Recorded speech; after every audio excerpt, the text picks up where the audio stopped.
नमस्कार, जवाब तो देना होगा। मैं आप सभी का स्वागत है। मैं हूं डॉक्टर अवधेश मिश्रा।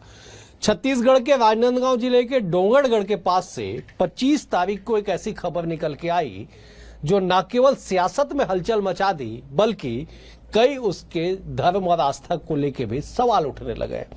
दरअसल कांति अग्रवाल, तरुण अग्रवाल या सोनू अग्रवाल, जिस भी नाम से आप समझे, इस नाम के एक व्यक्ति को पकड़ा गया जिसके पास से, जो तथाकथित तौर पे एक आश्रम चलाता था, उसके पास से कई आपत्तिजनक सामग्रियां मिली, जिसमें सेक्स टॉय भी शामिल है, इंजेक्शन, नशीली गोलियां, कई तरह के आपत्तिजनक सामग्री शामिल है। प्रारंभिक तौर पे जब जांच पड़ताल हुई तो पुलिस ने यह पाया कि यह व्यक्ति गोवा में आश्रम चलाता था योग सिखाने के नाम पे, और डोंगरगढ़ में आके इसने एक आश्रम बनाया कथाकथित तौर पे, और उस पे भी ये काम कर रहा था। पुलिस को लगातार इसकी शिकायत मिल रही थी। लेकिन एक आपराधिक घटना राजनीतिक घटनाक्रम में कैसे परिवर्तित हो गई कि पीसीसी चीफ दीपक बैज ने साफ तौर पे कहा कि ऐसे सो कॉल्ड बाबाओं को बीजेपी का संरक्षण मिलता है, और राजनांदगांव जिला भी बीजेपी के एक वरिष्ठ और प्रमुख नेता का गढ़ है। इसके बाद छत्तीसगढ़ में सियासत गर्मा गई। आज इसी विषय पर चर्चा करेंगे, लेकिन उससे पहले देख लीजिए ये खास रिपोर्ट। डोंगरगढ़ का ये वही प्रज्ञागिरी पर्वत है जहां तरुण अग्रवाल ने एक ग्लैमरस योग आश्रम का लुभावना नजारा पेश किया। बाहर से देखने पर आस्था का केंद्र, लेकिन अंदर क्या था? पुलिस ने पकड़ा लगभग 2 किलो गांजा, सेक्स टॉयज, विदेशी इलेक्ट्रॉनिक उपकरण और इंजेक्शन। ये कोई आश्रम नहीं बल्कि एक पाखंडी व्यसन व्यापार का अड्डा निकला। इंटरनेशनल योगी बाबा की असलियत अब खुल चुकी है। छत्तीसगढ़ की संस्कार धानी से लगे डोंगरगढ़ से हुआ ढोंगी बाबा का पर्दाफाश। तरुण अग्रवाल उर्फ सोनू खुद को योग गुरु बताकर चला रहा था नशे और अय्याशी का अड्डा। गोवा से लेकर डोंगरगढ़ के प्रज्ञागिरी पर्वत में बना रहा था आश्रम।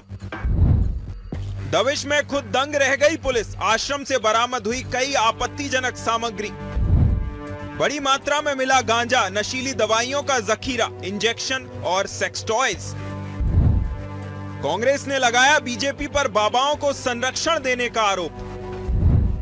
बीजेपी ने कहा पूर्व मुख्यमंत्री भूपेश बघेल ने दिया असामाजिक तत्वों को बढ़ावा।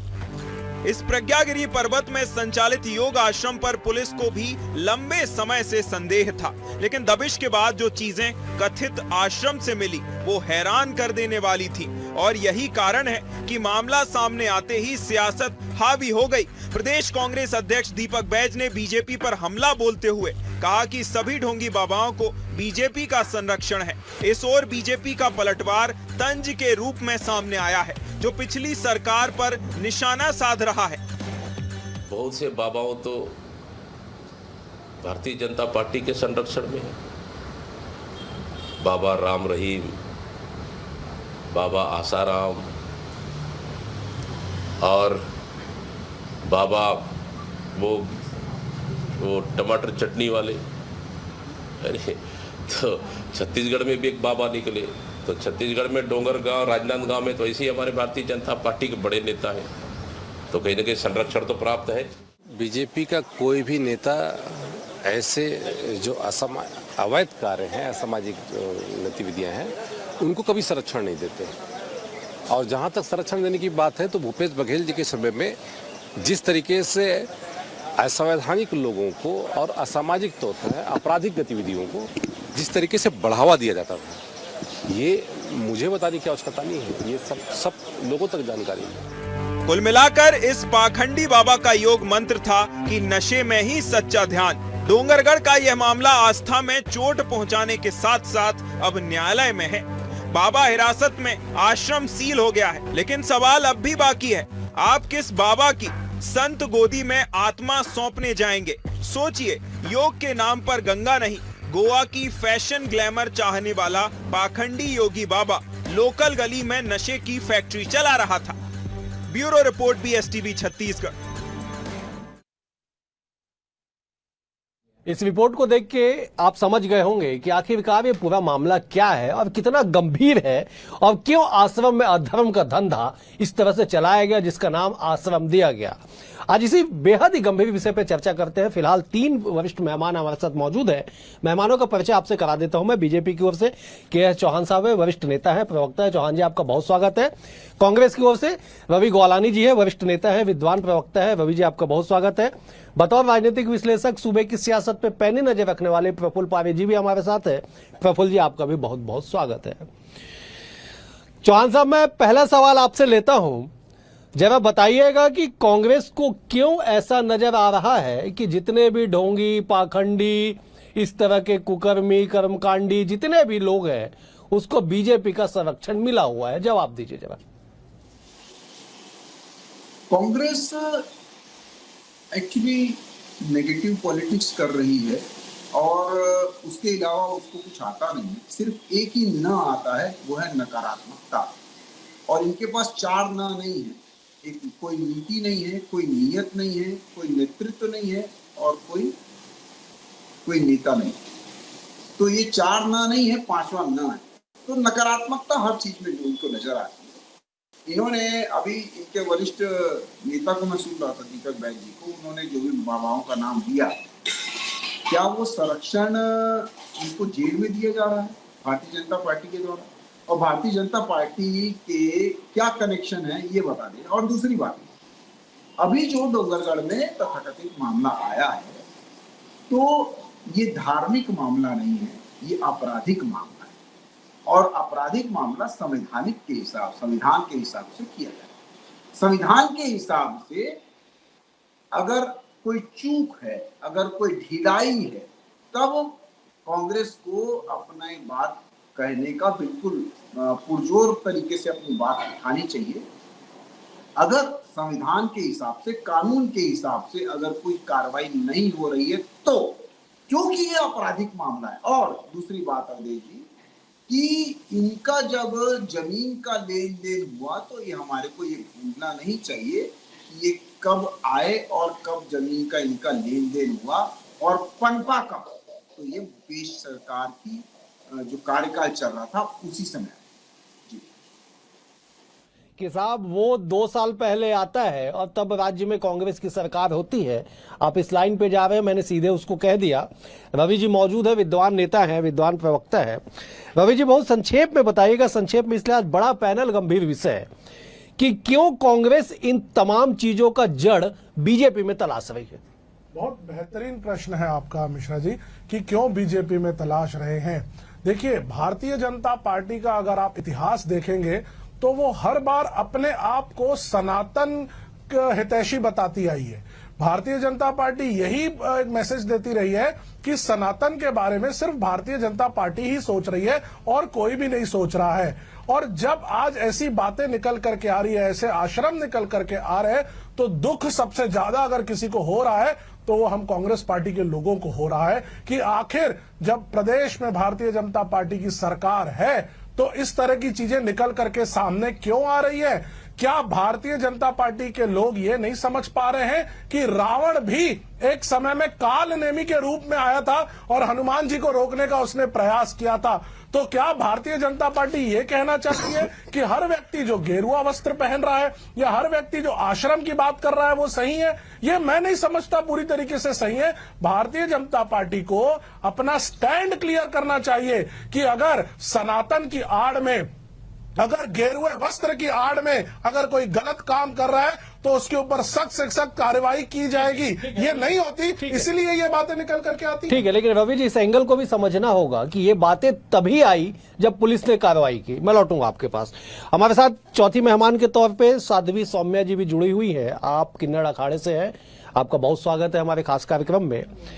साध्वी जी, जब आप बताइएगा कि एक आश्रम, मैं आश्रम नहीं कह रहा हूं, मैं एक फार्म हाउस कह रहा हूं उसे विशुद्ध रूप से, जिसे आश्रम का नाम दिया गया, उस फार्म हाउस पे आपत्तिजनक सामग्रियां मिलती है, गांजा, नशीले टेबलेट, इंजेक्शन, बहुत सारे ऐसे सामग्री मिलती है जिसको आप और हम बैठ के चर्चा नहीं कर सकते।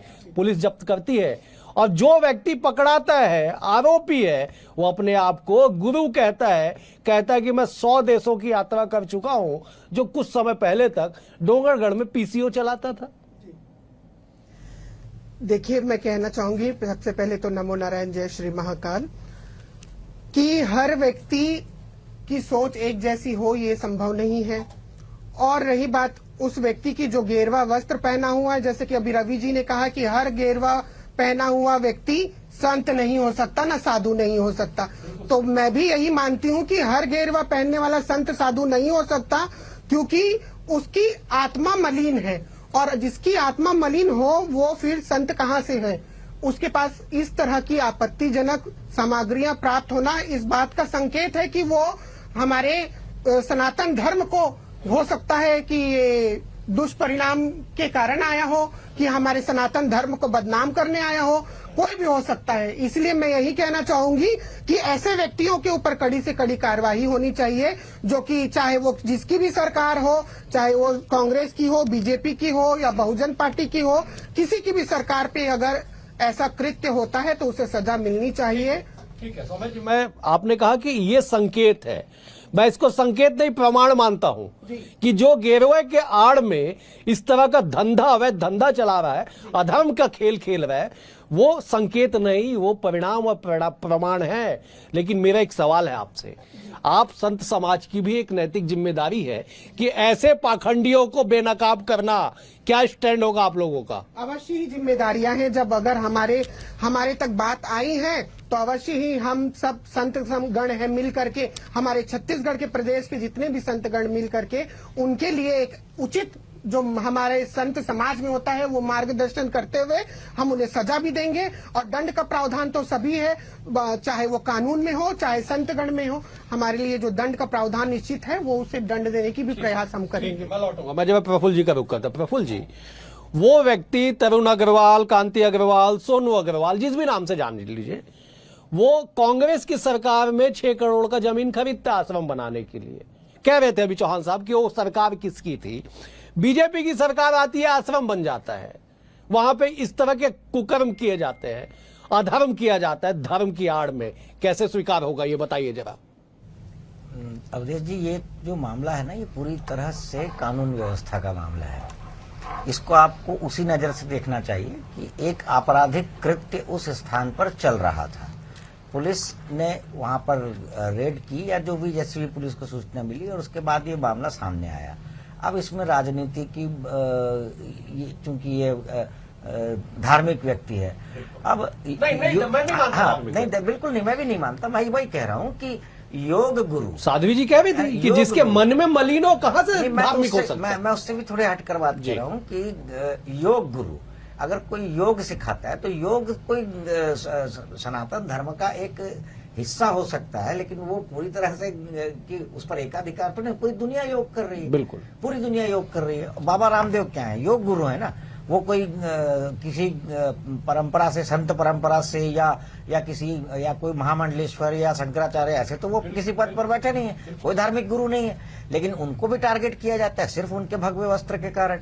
अब कौन सी सरकार में क्या होता है? अब अगर धार्मिक व्यक्ति इस तरह के काम कर रहा है और पॉलिटिकल आरोप, खास करके मैं कहूंगा कि ऐसा कोई बीजेपी के शासन में होता हो, ऐसा नहीं है। तो फिर तो आपको ये भी जवाब देना पड़ेगा कि धीरेन्द्र ब्रह्मचारी भी भगवा पहनते थे, इंदिरा गांधी के करीब थी, उन्होंने तो हथियारों की फैक्ट्री खोल ली थी, आप उसका भी जवाब दीजिए।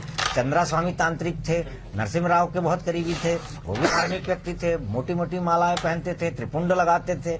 फिर अच्छा, और केवल गेरुआ वस्त्र पहन लेने से क्या? आशाराम बापू तो कभी गेरुआ वस्त्र नहीं पहने, आपने देखा। ये सूरजपाल जो जिनके आश्रम में वो भगदड़ मची और 127 लोग मर गए, हाथरस कानपुर, वो भगवा वस्त्र नहीं पहनते। एक रामपाल का आपने सुना होगा नाम, वो तो अपने आप को भगवान बोलते हैं, वो तो शर्ट पैंट पहनते हैं। तो ये और भगवे की बात है तो अजमेर शरीफ के जितने भी खादिम हैं सारे लोग भगवा पहनते हैं। तो ये गेरुआ, ये आप कलर छोड़ो, कलर को आप ऐसा आइडेंटिफाई मत करिए।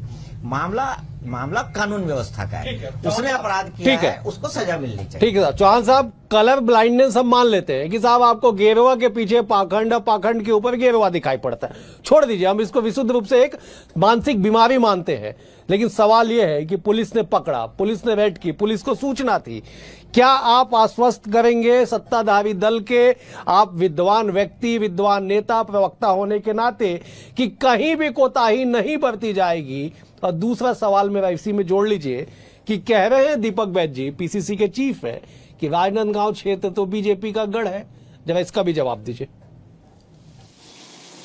देखिए मिश्रा जी, सबसे मेन बात यह है कि एक अपराधी होता है, वो बहुत दिनों से किसी इलाके में काम करता रहता है और अचानक अधिकारी का तबादला हो जाता है।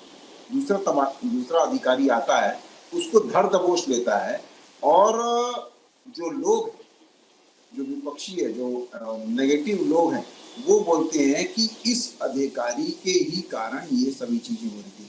अरे उस अधिकारी ने तो पकड़ लिया। और एक और जानकारी, 2 साल पहले तो इन्होंने सिर्फ और सिर्फ जमीन खरीदी है। 2.5 साल पहले से वो आदमी यहाँ पर रह रहा, उसके 2.5 साल से, जब इसने जमीन खरीदी है उसके 2.5 साल से वो यहाँ पर रह रहा था। और उसके बाद आप मुझे ये बताइए, जिस अधिकारी ने पकड़ा उसको, और उसी पे उंगलियां उठा रहे हैं नकारात्मक लोग।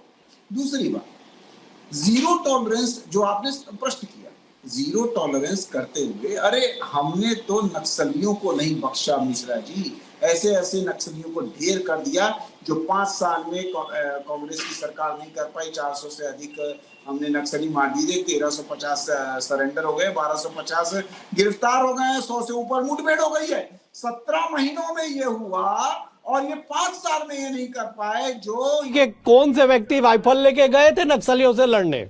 आपने कहा कि हमने नहीं बख्शा। साहब, विशुद्ध रूप से सेना का पराक्रम है, हमारे जवानों का साहस है।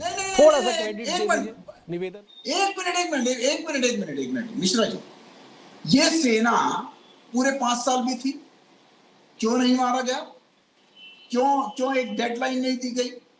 प्लानिंग एक अलग होती है, इम्प्लीमेंटेशन एक अलग होता है। नो डाउट कि सेना नहीं किया है इम्प्लीमेंटेशन, कोई भारतीय जनता पार्टी का कार्यकर्ता नहीं किया था। चौहान साहब, हम विषयांतर ना हो, हम आज एक बेहद गंभीर मुद्दे पे ही मैं बोल रहा हूं, और जीरो टॉलरेंस के कारण ही ये सभी लोग जो आपराधिक गतिविधियों में लिप्त है, वो एक को भी बख्शा नहीं जाएगा। और कौन सा बख्शा गया है, और कौन से नेता के साथ, जैसे हमारे वरिष्ठ पत्रकार ने तो बहुत सारे नेताओं का, एक जो ढोंगी बाबा है उनके साथ, और आपराधिक मामलों में जो दर्ज है उनके साथ बहुत सारे कनेक्शन बता दिए। आप मुझे ये बता दीजिए कि इस बाबा का, ये बाबा भी नहीं बोलता हूं मैं, इस व्यक्ति का ऐसे कौन से भारतीय जनता पार्टी के साथ कनेक्शन था? और उसके बाद हमने पता करने के बाद ऐसा कौन सा कृत्य नहीं किया है जो एक अपराधी को नहीं करना चाहिए, और हमने कौन सी ढिलाई दी है, ये आप मेरे को बता दें, तब हमारे ऊपर उंगलियां उठाएं। सिर्फ राजनीति जवाब दे दीजिएगा, बेहद गंभीर सवाल है। ठीक है चौहान साहब, आपका सवाल आ गया, मैं जवाब ले लेता हूं। रवि जी, आप जवाब दीजिएगा। चौहान साहब बिल्कुल विशुद्ध रूप से सीधे सवाल पूछे कि साहब, क्या किसी भाजपा नेता के साथ फोटो वीडियो, उसके आश्रम का फीता काटते, फाउंडेशन रखते हुए कोई नारियल फोड़ते, या कोई कनेक्शन कहीं पे भी कुछ है, या केवल राजनीतिक आरोप है?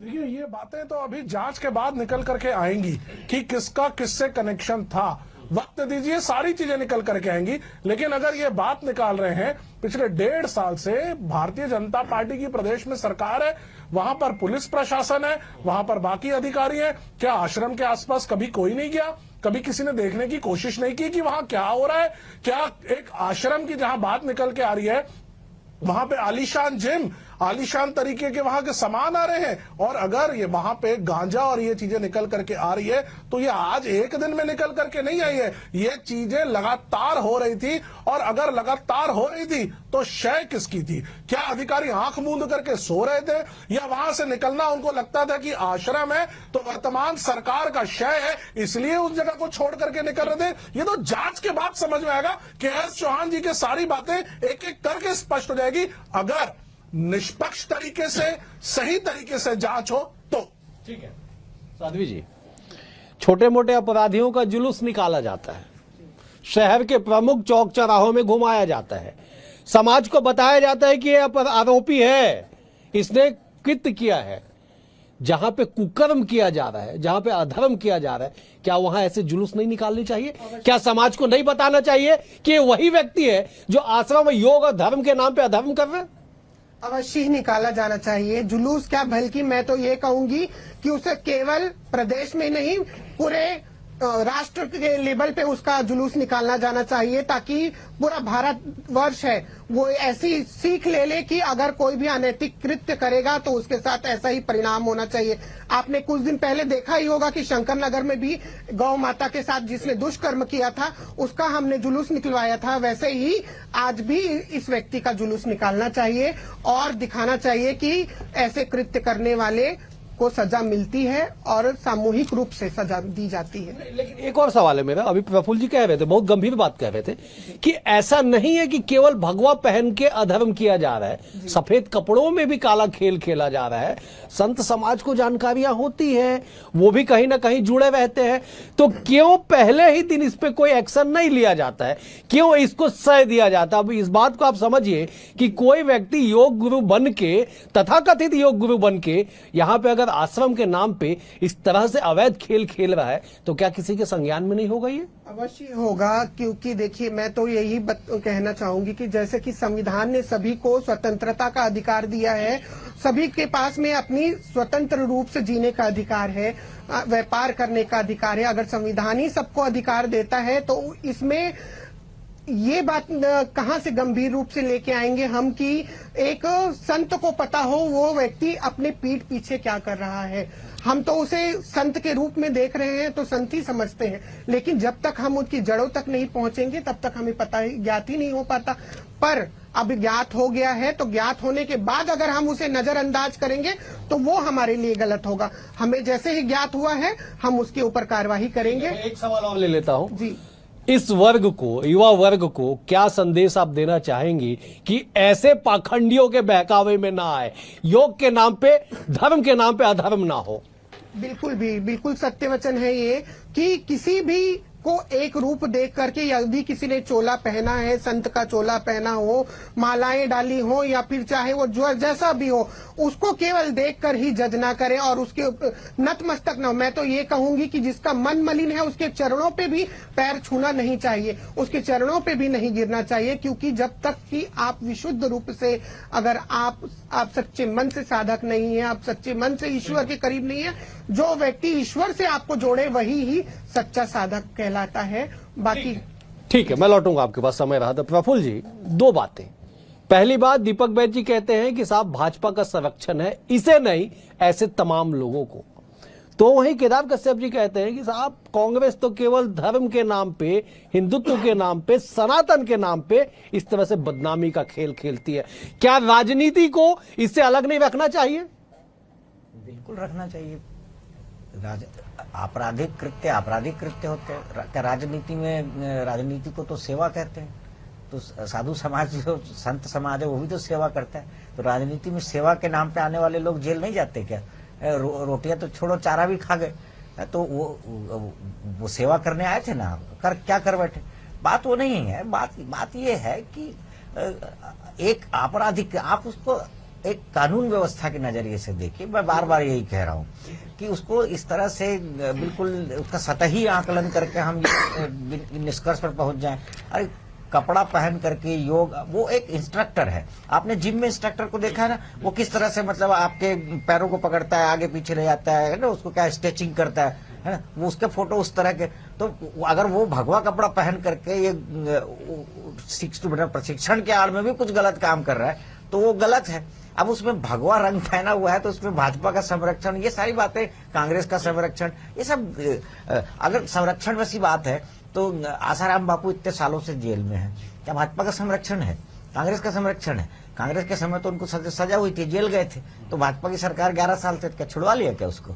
अरे सब बोलने की बातें हैं। देखिए, कानून के दायरे में जब आप आ जाएंगे तो आपको आपके भविष्य का निर्धारण भी कानून ही करेगा, आपके कृत्यों की सजा भी कानून। साहब, आप आश्वस्त कर दीजिए संक्षेप में कि कोई राजनीति हुए बिना इस पूरे मामले पे कानूनन जो न्याय संगत होगा, पूरी जांच होगी और कार्रवाई होगी, आश्वस्त कर दीजिए।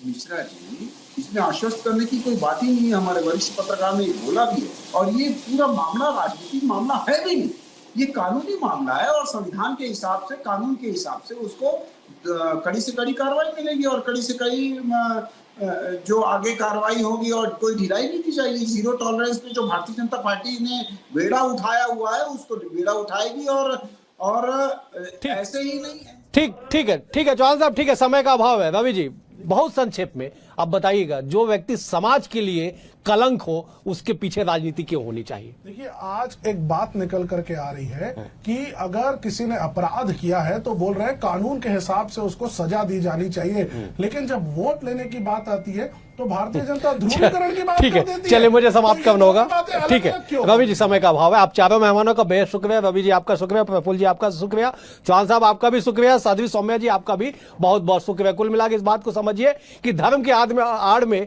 अधर्म का खेल खेला जाएगा तो समाज उसे छोड़ेगा नहीं और कानून जरूर विधि संगत कार्रवाई करेगा। फिलहाल आज के लिए इतना ही, कल एक और विषय के साथ होगी मुलाकात, तब तक के लिए नमस्कार।